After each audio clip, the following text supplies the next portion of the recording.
Yung dalawa na yan, in public place, ang harap nila, akbayan, di ba lang sila nahihiya? Sabi ni. Ganun lagi yung ginagawa nila, kahit sinasaway ko sa ilo, hindi nakikinig sa akin. Feeling mo ba magjowa na sa Elaine tsaka si Saidi?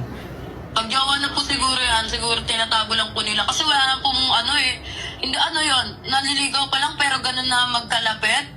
Ngayon, hindi, ganito na lang. Kasi since ikaw naman lagi nilang kasama, sa tingin mo ba, saan pumunta ngayon si Elaine? Siguro po nakiparagtanan yung kay Saidi. Oh my God. Tara na nga, napinanga muna natin. Tara na natin sa guard. Tara na. Sige, tawag dito. Ayun lang, Wag mo, nakipagtanan po yan, wala ako 100%. Mamamatayan pag wala po sa kanya si Saidi. Hanapin na natin. so sa tingin mo sila na, so nagyayakapan, ganon. Ay, sila na po yan. Totoo ba, Kung mapaglayo yung dalawa. totoo ba yung sinasabi mo? Ay, totoong-totoo po. Totoong-totoo. Maniwala man po kayo sa hindi. Basta ako nagsasabi Tara po ako na. ng totoo. Hanapin na natin. Tara na. Nai-stress ka Alam mo, masyado, Ate eh. Aya, kung ako sa'yo, Ate Aya, hindi na ako gaya niyang kay Elaine. Ano, may problema? Pagsasabihan ka, magre-rebelde ka, lalayas ka, umintindi ka, alam mo sa sarili mo, may pagkakamali ka. Ate Aya, kung ako yan, tutulungan kita, alagaan kita lahat. Ipapakita ko sa'yo kung paano yung maging kapatid. Lahat kasi deserve mo naman yun, ate, kasi kunyari, ako yung nasa sitwasyon ni Elaine, ikaw yung nagpalaki sa akin, deserve mo. Deserve mo na alagaan kita. Alagaan kita kasi ikaw yung nagpalaki sa akin.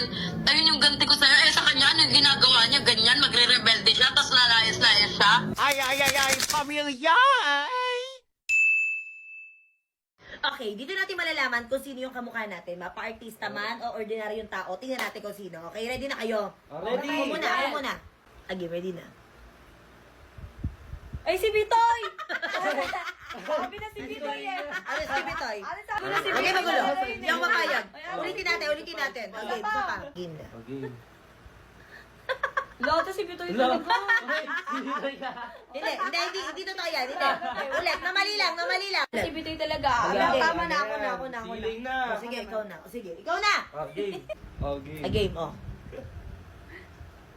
Ay, ba't si Claudine? Hindi si Claudine yan ulit. Ulitin natin. Hindi ako papayag. Hindi si Claudine ang kamukha mo. Ulitin natin. Huwag kang umiti. Seryoso.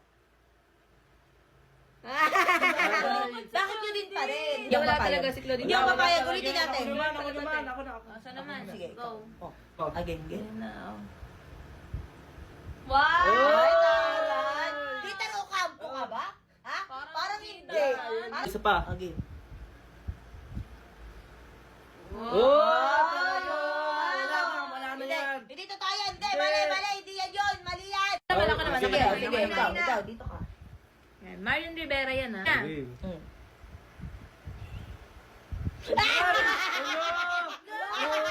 Tama yan. Tama pala yung filter na yan. Tama. Isa pa. Game.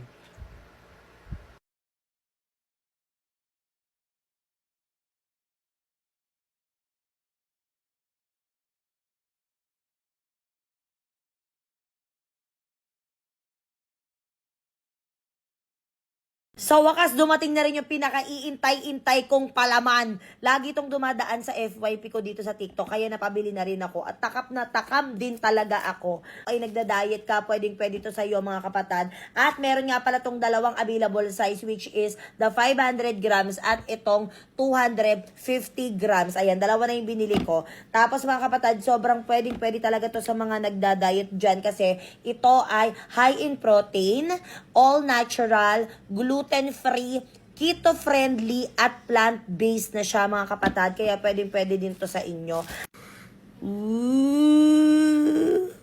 Di ba itsura palang nakakatakam na? Ayan. Hindi ko alam kung ako lang, pero sobrang ang dami kong napalaman, no? Sobrang na-excite talaga ako nung nakita ko to kasi nga pinagsama yung parehas kong favorite. Yung chocolate kasi, okay naman din sa akin siya, pero kasi hindi talaga ako mahilig sa matamis. So, eto, favorite ko talaga ng pinapalaman is peanut butter. So, tikman natin siya.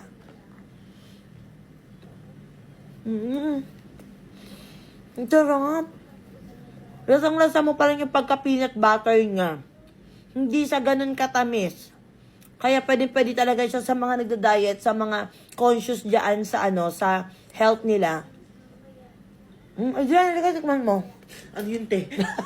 Kakainis. Pagpagkain ng bilis. Sarap.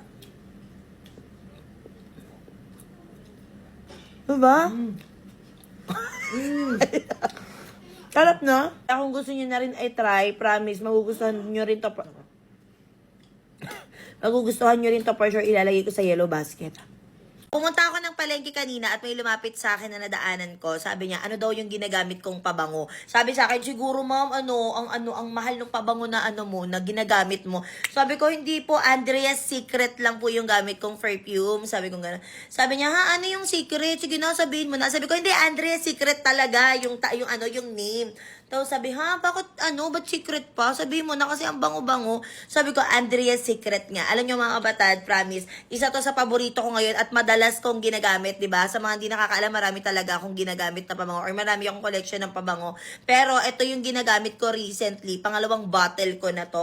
Alam niyo kung bakit? Sobrang bango talaga nito. Talagang pagka yung pagka may dumaan sa yung sa harap mo na ganito, tapos ganito, ito yung pinabango. Bango! Ano Ha? yun eh? Alin? Bango. Ako. Ay ba yun? Kinakabahan na naman ako sa'yo. Baka kunin mo na naman. Amin mo. Kagalalagay ko dito. Oh. Bango! Bango no. At the same time, alam mo ba long lasting? Ano to? Andrea's Secret perfume siya. Mahal ba yan? Hindi. Ang bango! Muro lang to. Promise, hindi mo expect na ganito lang yung presyo. Akin na lang yan. Hindi pwede. Akin to. Mura Mamaya. lang naman eh. Akin na lang.